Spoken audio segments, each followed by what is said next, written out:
4 Shurugu residents are set to receive nearly $40,000 in compensation after a judicial officer convicted Zimbabwe National Army ZNA commander Lieutenant General Anselm Sanyatwe and the Defense Minister Opam Chunguri for violating their rights during a government-imposed lockdown 3 years ago. Sanapenda mashoko anomuda nyogo mzara nasi ashamisa vanhu vanoti bo subscribe olego turn the bell kuti kuna munhu kwa mchinzi. The residents Grant Zinyuke, Mo Blessing Nuve, Butler Javangwe and Mavuto Kachepa were assaulted by soldiers enforcing the lockdown in August 2021. They argued that the soldiers acted unlawfully under the control of Sanyatwe and Mchinguri, who were held vicariously liable.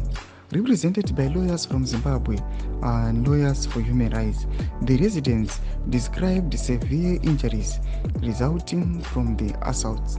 Zinyuke suffered facial injuries and lost teeth. Nuve experienced swelling and bruising. Javangwe endured multiple injuries that affected his ability to wear shoes, and Kachepa sustained serious leg fractures.